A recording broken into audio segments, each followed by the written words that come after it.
नमस्कार दोस्तों, आपका अपने चैनल मनोज गुप्ता एकेडमी में आपका स्वागत है। दोस्तों, आज हम कक्षा 9वीं के भूगोल में पाठ 5 वृष्टि या वर्षा इस पाठ का स्वाध्याय अर्थात प्रश्न उत्तर करने वाले हैं। दोस्तों, अभी तक आप लोगों ने इस चैनल को सब्सक्राइब नहीं किया तो प्लीज सब्सक्राइब और चैनल लाइक कीजिए और अपने फ्रेंड्स के साथ शेयर कीजिए। दोस्तों, आप लोग इस वीडियो को अच्छी तरीके से देख करके अच्छी तरीके से सुन करके भी इसके प्रश्न उत्तर याद कर सकते हैं। ये है पाठ 5 वृष्टि या वर्षा, उसका स्वाध्याय करते हैं। पहले प्रश्न में क्या दिया गया, निम्न वर्णन से वर्षा के स्वरूप पहचानिए। उसमें से पहला है, यह आपके उपयोग में आने वाली पानी का मुख्य स्रोत है। यह कभी मूसलाधार तो कभी लगातार होती है। भारत की अधिकांश खेती इस पर ही निर्भर होती है। तो ये क्या आएगा, वर्षा। अब हम अगला करते हैं। दूसरे में क्या दिया गया है, पानी के सूक्ष्म कण वायुमंडल में तैरने का अनुभव आता है। लंदन में शीतकाल में दोपहर तक इस कारण सूर्य नहीं दिखता है। ऐसी स्थिति का सामान्यतः सुबह अथवा शाम के समय के उपरांत अनुभव आता है। तो ये क्या आएगा, कोहरा।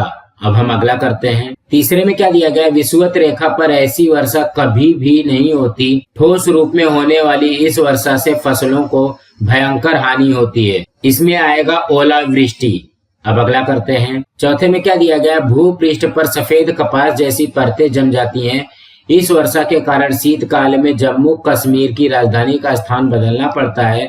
महाराष्ट्र में ऐसी वर्षा नहीं होती है। इसमें आएगा हिम वर्षा। अब अगला प्रश्न करते हैं। दूसरे में क्या दिया गया, निम्न चित्र देखिए और वर्षा का प्रकार पहचानिए। ऐसी वर्षा कौन से प्रदेश में होती है, लिखिए। ये आपको चित्र दिया गया है, अ वाला चित्र है। ये कौन से प्रकार की वर्षा है, तो इसके उत्तर में आएगा कौन से प्रदेश में होता है ऐसी वर्षा। विषुववृत्तीय प्रदेश में आरोही वर्षा होती है। दक्षिणी अमेरिका की अमेजोन और अफ्रीका की कांगो नदी की कछारों में यह वर्षा होती है। अब अगला करते हैं। ये देखो, ये वाली वर्षा कहाँ पे होती है, कौन से प्रदेश में होती है, तो इसके उत्तर में आएगा प्रदेश कौन सी है, पर्वत की रुकावट के कारण उसका अनुसरण करके ऊर्ध्व दिशा में जाने वाले वाष्पयुक्त पवनों के पर्वत के शीर्ष पर और उस ओर प्रतिरोधी वर्षा होती है जिस ओर पवन आते हैं। उदाहरणार्थ, भारत की मानसूनी पवनों के कारण होने वाली वर्षा प्रतिरोधी वर्षा है। अब अगला करते हैं। ये वाली वर्षा कहाँ पे होती है, क वाली, तो इसके उत्तर में आएगा, इसका प्रदेश क्या है, समशीतोष्ण कटिबंध में चक्रवाती वर्षा होती है। अब हम अगला प्रश्न करते हैं। तीसरे प्रश्न में क्या दिया गया, अ ब क आकृति का निरीक्षण करके निम्न प्रश्नों के उत्तर लिखे। जैसे इसके पहले हम लोग ने अ ब क वाला जो चित्र देखा था उसका निरीक्षण करके हमको उसके प्रश्न का उत्तर लिखना है। तो पहले प्रश्न में क्या पूछा गया है, ब आकृति में पर्वत की किस दिशा में अधिक वर्षा हो रही है। इसके उत्तर में आएगा, ब आकृति में पर्वत की उस दिशा में अधिक वर्षा हो रही है जिस दिशा से पवन आ रहा है। अब अगला करते हैं। दूसरे में क्या दिया गया है, ब आकृति में वृष्टि छाया का प्रदेश छायांकित करके उसे नाम दीजिए। ये देखिए, ये ब वाली आकृति है, उसका नाम क्या देंगे, यहाँ पे पवन लिखोगे और यहाँ पे लिखोगे वृष्टि छाया का प्रदेश। अब अगला करते हैं। तीसरे में क्या दिया गया, अ और क आकृति में कौन सा अंतर है। इसके उत्तर में आएगा, अ आकृति आरोही वर्षा की आकृति है।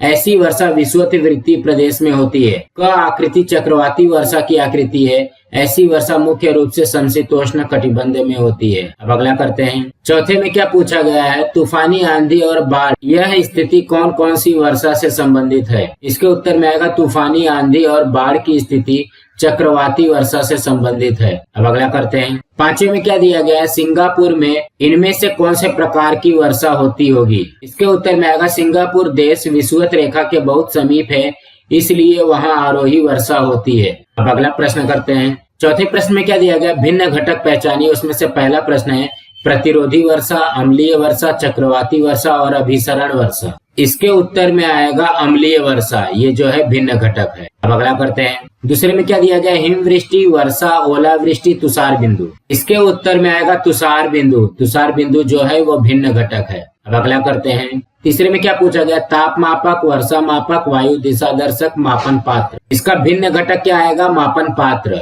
अब अगला प्रश्न करते हैं। पांचवें प्रश्न में क्या दिया गया, संक्षेप में उत्तर लिखिए। उसमें से पहला प्रश्न है, पृथ्वी पर कौन कौन से स्वरूप में वर्षा होती है। इसके उत्तर में आएगा, आकाश अथवा बादल से जमीन की ओर द्रव अथवा ठोस रूप में होने वाली पानी की बौछार को वर्षा कहते हैं।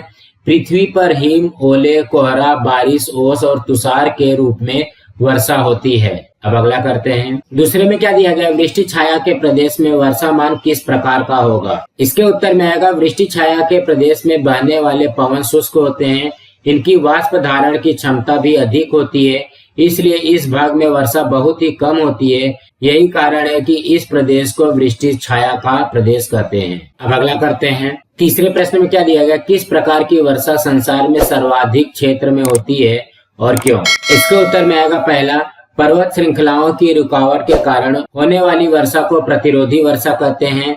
संसार में सर्वाधिक क्षेत्र में प्रतिरोधी वर्षा होती है।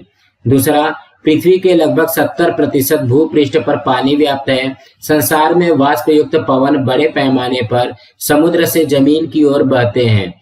इसकी तुलना में आरोही तथा चक्रवाती परिस्थिति विश्व में सब जगह और प्रतिदिन नहीं होती। तीसरा, भूपृष्ठ पर अनेक पर्वत श्रृंखलाएं सभी स्थानों पर हैं। ये पर्वत श्रृंखलाएं वाष्प युक्त पवनों को रोकती हैं, जिसके कारण पवन ऊपर की ओर जाने लगते हैं। उनका सघनी भवन होता है और वर्षा होती है। इस वर्षा का क्षेत्र संसार में सभी स्थानों पर और विस्तृत होता है। और चौथा है, इसकी तुलना में आरोही वर्षा केवल विषुववृत्तीय प्रदेश में और चक्रवाती वर्षा मुख्य रूप से समशीतोष्ण कटिबंध में ही होती है। संक्षेप में, प्रतिरोधी वर्षा संसार में सर्वाधिक मात्रा में होती है। अब अगला करते हैं। चौथे में क्या दिया गया, भूपृष्ठ के समीप वायुमंडल में सघनी भवन होने पर कौन कौन से जल रूप दिखाई देते हैं। इसके उत्तर में आएगा, भूपृष्ठ के समीप वायुमंडल में सघनी भवन होने पर कोहरा, ओस तथा तुषार जैसे जल रूप दिखाई देते हैं। अब अगला करते हैं। पांचवें में क्या दिया गया, वर्षा मापन करते समय कौन सी सावधानी बरतनी चाहिए। इसके उत्तर में आएगा, वर्षा मापन करते समय निम्नलिखित सावधानियां बरतनी चाहिए। पहला, वर्षा मापक को खुली जगह में रखना चाहिए। दूसरा, वर्षा मापक को 30 सेंटीमीटर ऊंचे चबूतरे पर रखना चाहिए। तीसरा, वर्षा मापक में वर्षा का पानी इकट्ठा करते समय उसमें किसी प्रकार की बाधा नहीं आनी चाहिए। और चौथा है, प्रदेश में अधिक वर्षा होने पर हर 3 घंटे पर वर्षा की मात्रा नोट करनी चाहिए। अब अगला प्रश्न करते हैं। छठवें प्रश्न में क्या दिया गया, अंतर स्पष्ट कीजिए। उसमें से पहला है ओस और तुषार, इसमें अंतर स्पष्ट करना है। तो यहाँ पे देखिए, ओस और तुषार। ओस में पहला आएगा, भूपृष्ठ के नीचे सघनी भवन की क्रिया होने पर ओस दिखाई देता है। और तुषार में पहला आएगा, भूपृष्ठ के समीप तापमान के द्रव्यमापक बिंदु के नीचे जाने पर तुषार दिखाई देता है। ओस में दूसरा आएगा, भूपृष्ठ के निकट हवा के अति ठंड वस्तुओं के संपर्क में आने पर ठंड वस्तुओं के पृष्ठभागों पर पानी की बूंदें जमा हो जाती हैं। इन बूंदों को ओस कहते हैं। तुषार में दूसरा, तापमान के द्रव्यमापक बिंदु के नीचे जाने से जमीन के समीप की वाष्प का संघनन क्रिया के कारण हिमकणों में रूपांतरण होता है और पृष्ठभाग की ओस भी जम जाती है। हिमकणों और जमी हुई ओस को तुषार कहते हैं। ओस में तीसरा, संक्षेप में कहें तो ओस मुख्य रूप से सघनी भवन की क्रिया के कारण तैयार होती है। और तुषार में तीसरा, तुषार मुख्य रूप से संघनन की क्रिया के कारण तैयार होता है। अब अगला करते हैं। दूसरे में क्या दिया गया, हिम और ओले। हिम और ओले में अंतर स्पष्ट करना है। तो यहाँ पे देखिए, हिम और ओले। हिम में पहला आएगा, संघनन की क्रिया से हिम बनता है। और ओले में पहला आएगा, हवा की ऊर्ध्वगामी प्रवाह के कारण बर्फ की समकेंद्री परतों के जमा होने पर ओले बनते हैं। हिम में दूसरा आएगा, हिम मुख्य रूप से शीतकाल में बनता है। ओले में दूसरा आएगा, ओले मुख्य रूप से ग्रीष्म काल में बनते हैं। हिम में तीसरा, हवा की वाष्प के अति ठंड हवा के संपर्क में आने पर हिम बनता है। और ओले में तीसरा, अति उष्णता और अधिक आर्द्रता के कारण ऊर्ध्वगामी प्रवाह से ओले बनते हैं। हिम में चौथा, हिम के हिमकण अलग अलग होते हैं। और ओले में चौथा, ओले के जलकणों का घनीभवन समकेंद्री होता है। हिम में पांचवा, ठोस हिमकणों की वृष्टि को हिम वृष्टि कहते हैं। और ओले में पांचवा, समकेंद्री सघनी भवन के बड़े हुए ओले गुरुत्व बल के प्रभाव से तीव्र गति से जमीन पर गिरते हैं, इसे ओलावृष्टि कहते हैं। हिम में छठवा, हिमवृष्टि के हिम सफेद, अपारदर्शक और भुरभुरे होते हैं। और ओले में छठवा, ओले ठोस और बड़े होते हैं। हिम में सातवां, हिमवृष्टि संबंधित प्रदेश के लिए अधिकतर लाभप्रद होती है, क्योंकि यह उस प्रदेश के लिए जल स्रोत होती है। अधिक हिमवृष्टि होने पर कुछ अंश तक जनधन की हानि भी होती है। और ओले में सातवां, ओलावृष्टि अधिकतर हानिकारक होती है। ओलावृष्टि के कारण फसलों और किसानों को बहुत हानि पहुंचती है। इसके अलावा घरों, वृक्षों, बिजली के खंभों, मनुष्यों और पशु पक्षियों के लिए भी खतरा रहता है। दोस्तों आज हमारा यहाँ पे पार्ट 5 का स्वाध्याय कंप्लीट हुआ। दोस्तों आप लोगों को ये वीडियो कैसा लगा आप लोग कमेंट बॉक्स पे जरूर लिख करके बताइए। इस वीडियो को ज्यादा से ज्यादा लाइक कीजिए, अपने फ्रेंड्स के साथ शेयर कीजिए ताकि उनको भी प्रश्न उत्तर मिल सके, और इस चैनल को सब्सक्राइब कीजिए। नमस्कार दोस्तों।